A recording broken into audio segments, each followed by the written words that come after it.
The Supreme Court strikes down President Trump's tariff agenda. So what does it mean for the global economy and your wallet? I'm Kate Cagle, and this Friday edition of Your Afternoon starts right now.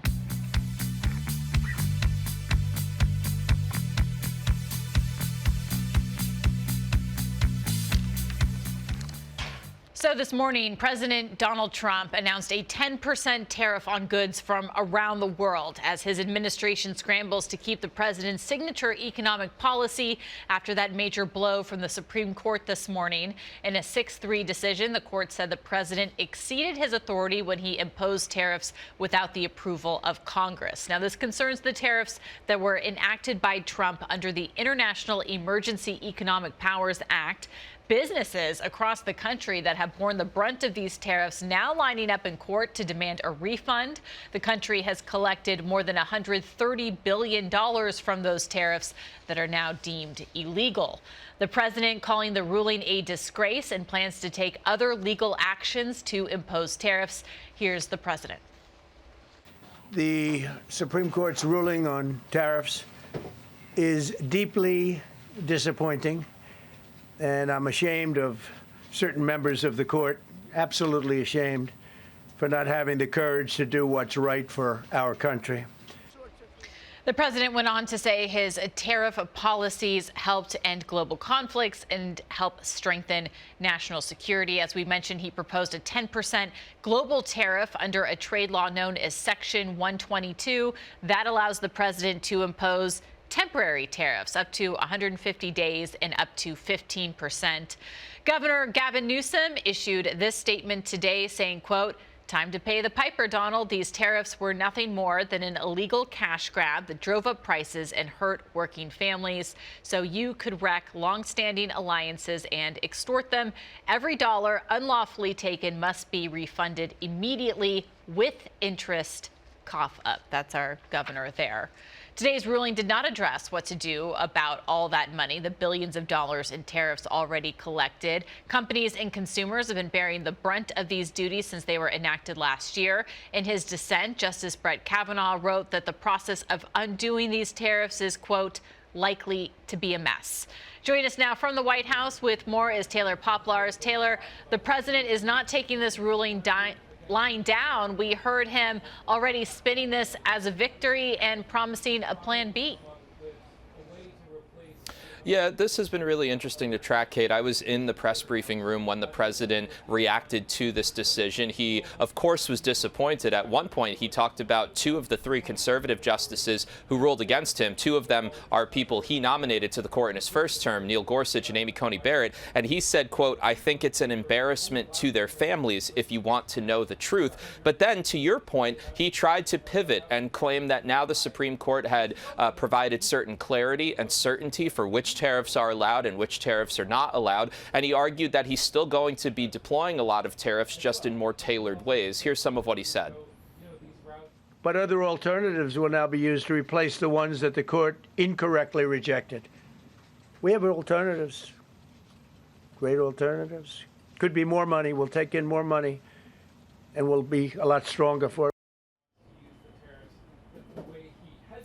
Now, you mentioned these 10% global tariffs that the president said he's going to impose. He said it should go into effect within the next 3 days, but it's pretty unclear what exactly will be impacted by that and whether or not there will be new legal challenges to that. The president also talked about other tariff provisions that fall under the umbrella of national security tariffs that are already in place that were not impacted by the Supreme Court decision, and he insisted that he's going to keep those in place, if not strengthen them. Reaction from Capitol Hill has been a bit mixed. Democrats, unsurprisingly, are celebrating this and alluding to much of what Governor Gavin Newsom said. But here's part of what California Republican Congressman Kevin Kiley said in a lengthy statement. He wrote, "Last week's vote by Congress and today's Supreme Court decision represent precisely that give and take envisioned by the founders." And that vote he's referencing is one that the House of Representatives voted on and passed, essentially condemning the Canada tariffs that President Trump had put into place. A number of Republicans, I think it was 6 of them, joined Democrats in voting for that, which President Trump was upset about, even though it didn't become law. So there's mixed reaction, but still the global community is in a wait-and-see mode to see what President Trump does next.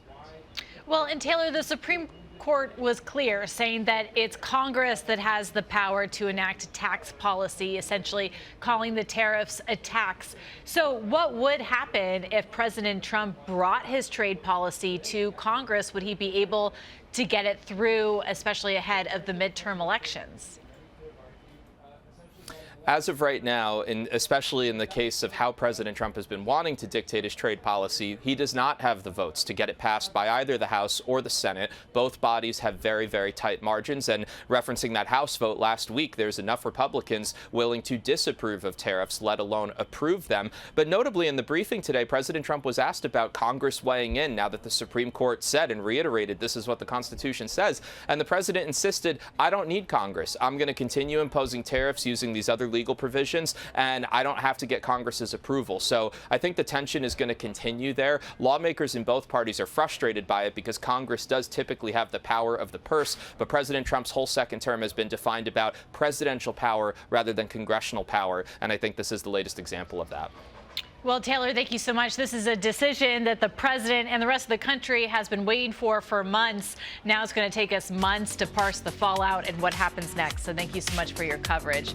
All right, from global economics to potholes. Crews out there working to fill potholes across Los Angeles today, and you saw her right there, the mayor herself, as the city fills more than 10,000 potholes so far this year. Of course, after the rain, everyone knows it can really mess up the roads out there. So Mayor Bass, of course, she's amid her re-election right now, out there getting in front of the stories and of the impact she thinks voters probably care about the most, just trying to get to work every day. Take a listen to what she had to say. We are a large city, and one of the things that I think is so profoundly unfortunate is that we have not invested in our infrastructure for decades. And this is the consequences. We shouldn't have to always be filling 10,000 potholes in 2.5 months. All right. If you have a pothole you'd like to report to the mayor and her team, you can call 311. All right, after that wet week in Southern California, the rain has finally cleared out. Meteorologist Robert Santos is here to tell us what's up for this weekend. Hey, Robert. Hey, it's looking pretty good. I mean, now in the wake of this storm, which has now moved into the Four Corners, it's left behind a lot of cold air. So if you haven't stepped out just yet, just know it's chilly outside. So grab a jacket, especially with a little bit of a breeze left behind. But then a pattern's going to start to shift. Tomorrow we go up another 10 to 12 degrees, and that's going to kick off a nice warm up. And you could say that's a reward after the 3 waves storms that we had. So more coming up when your afternoon continues.